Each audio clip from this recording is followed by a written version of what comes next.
Before we begin, please take a second to like and subscribe, as it helps out the channel a lot. Thank you.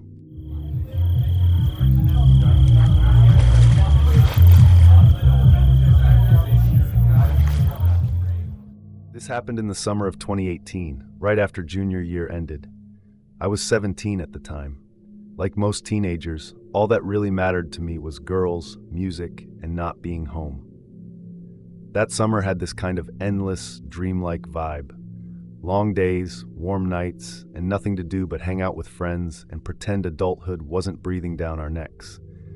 We knew big responsibilities were heading our way, so we wanted to make the best of it while we could.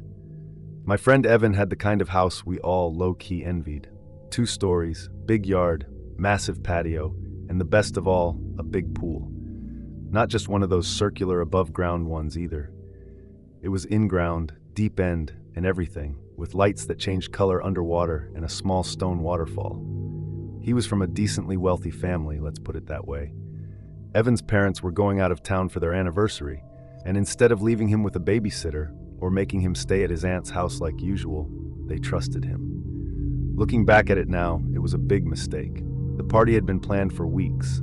We kept it mostly quiet, no flyers, no mass texts, just word of mouth, friends of friends. Still, about 25 people showed up, which is more than we expected. It started around sunset with people swimming, drinking, flirting, classic summer vibes. Everything was going a bit too well. By 10:30, the energy shifted. Not in a bad way, just calmer. The sky had that deep velvet blue tint to it. Music was playing from a speaker. Everyone sort of clustered around the patio and the pool.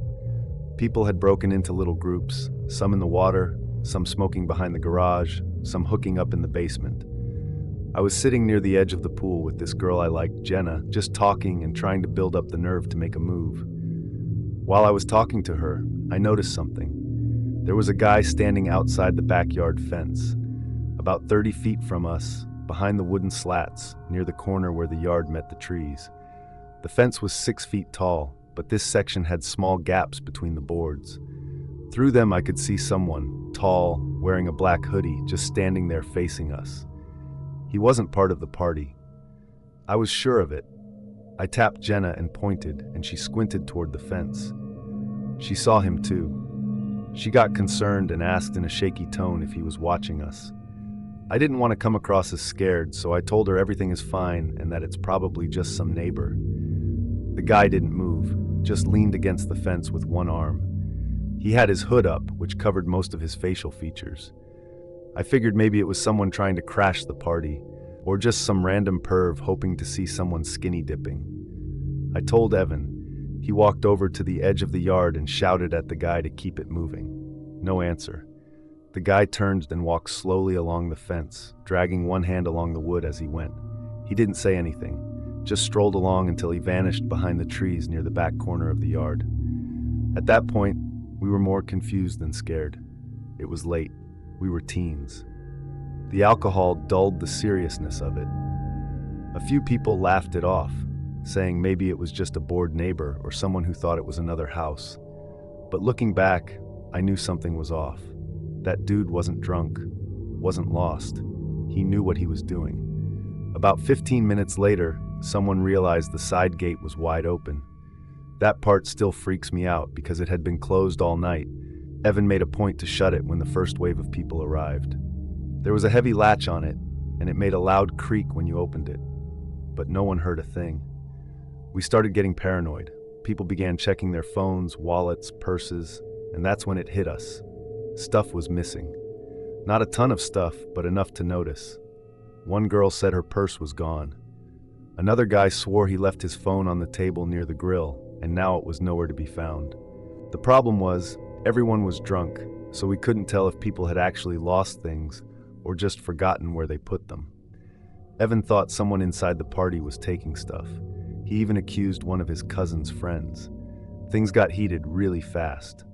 We did our best to calm everyone down and decided to go inside the house to see if anything was missing there. Then, around 11:45, we heard a splash. Not the casual kind, like someone doing a cannonball. This one was loud, like someone diving or falling into the deep end. Everyone ran out of the house and went to check. There was no one there. The pool lights were on. You could see every inch of it, but no one was inside the pool. Nothing below, nothing floating. But the weird part was the surface of the pool. It was still rippling like someone had just jumped in. A few guys ran over, looked around, even dove in to double-check underwater. Nothing. People were rattled now. The fun, carefree party atmosphere was officially dead. Some people started leaving. I wanted to leave, but my phone was gone. It had been for probably half an hour, and I didn't even notice until then. That's when the power cut out. Total blackout. No music, no lights. Just the blue glow of a couple pool lights and a bunch of panicked teens screaming while pulling out their phone flashlights. At first we thought maybe someone tripped the breaker. Evan ran inside to check, but he came back looking freaked out. He said the sliding glass door was locked, from the inside.